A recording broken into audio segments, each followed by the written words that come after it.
5 Avatar The Last Airbender characters that I have beef with. I don't necessarily hate them. I just have beef with these niggas for a specific thing that they did. I'm not even gonna waste your time. We're gonna get straight into it. This Sokka nigga, bro. I have beef with this nigga, bro. This dude was getting all the baddies, bro.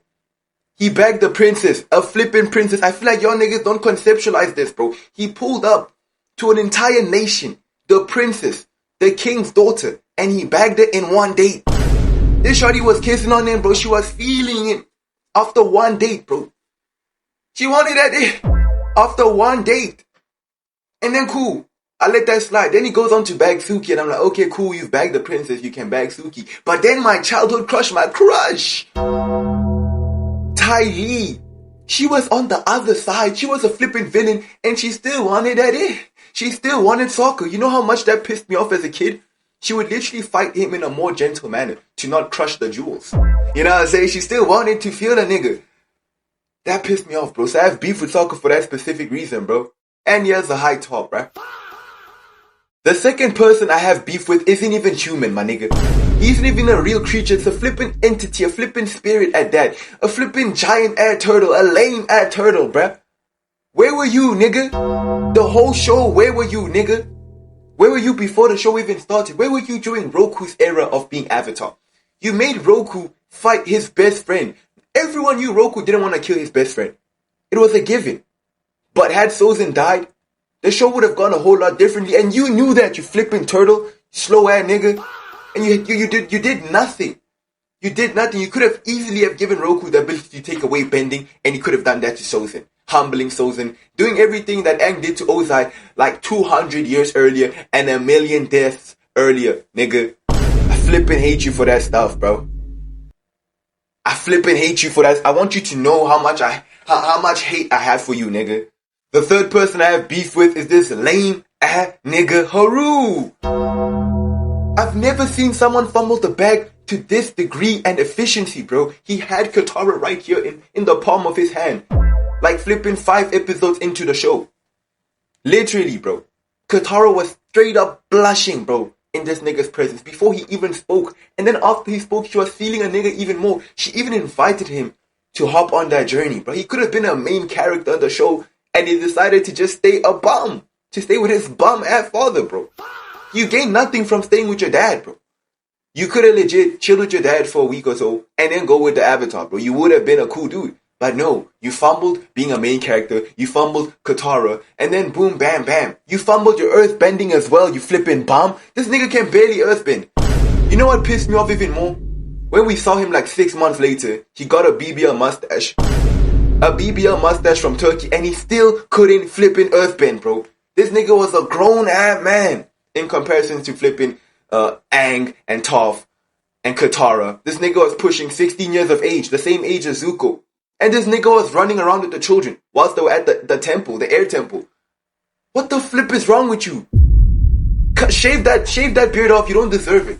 Give that stuff to a nigga like me, bruh. You can't handle Katara, you can't even handle your own worth, and then you go get a BBL mustache to try and convince people that you're grown. You can't earthbend, you bum. I hate this nigga too. The fourth nigga I have beef with is the lamest villain in the show, bruh. In both verses, Korra and Aang's verse, bro. It has to be this Ozai nigga, bro. He's so lame. He's so trash. Like, I don't know how this fraud is ever on anybody's top 3 villains list, bro. He did nothing the whole show. And then he gets flipping no diff in his first fight against an actual Avatar state, bro.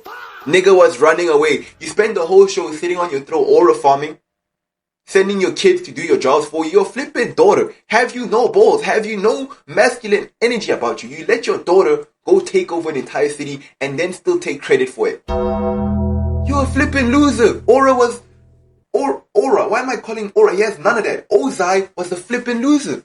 I'ma keep it a buck. I'ma genuinely keep it a buck, and I think he's the worst villain across both verses. He's under Kuvira, I don't care. At least Kuvira did something. This man sat on a throne the whole show. I can sit on a throne too. I can sit on this. I can sit on anything, my nigga. But for a whole show, and then to claim to be an actual villain, and then what is that? What's that nigga's name? Phoenix King Ozai? Get that lame name out of here. You flip it. Okay, that name has aura. I won't lie. It does. Phoenix King, it's kind of tough, but you're still a lame, buddy. And the last person I have beef with for a specific moment is Aang, bro. I have still not forgiven him. Even though he apologized in the books, I still haven't forgiven this nigga for how he treated Toph after Appa got taken away. Toph tried her best, nigga. She was there holding it up. She was like, she was holding up an entire flipping verse. You could call that infinite library of knowledge. An entire verse. It was an entire different world down there. Y'all saw how big that thing was, my nigga. She was there, the blind little helpless girl, just trying her best. Ooh, guys, I'm trying my best. And she can't see. The flipping sand is fuzzy. And then Aang just comes up. That bald head cancer kid comes up and he's like, you didn't even try and save Appa. You were there. You weren't there, nigga. You feel me? You didn't watch Toph fight.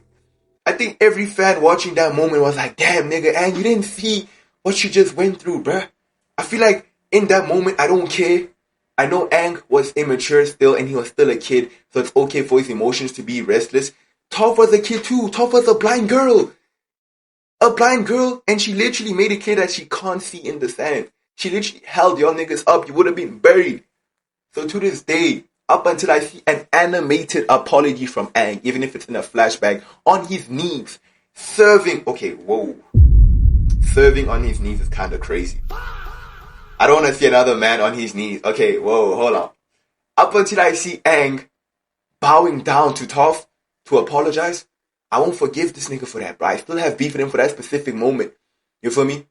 But besides that, me and Aang are chilling. We're homies. That's my nigga. But yeah, let me know if y'all niggas enjoyed this vid. Let me know if y'all niggas want me to crash out even more about more characters I have beef with. You feel me? And just let me know overall if you enjoyed the vid. I need to know that. I know I repeated it, but I need to know if you enjoyed the vid, what I can improve on. I'm new to this whole YouTube stuff, you feel me? But yeah, stay cool, stay breezy, and stay vento, nigga.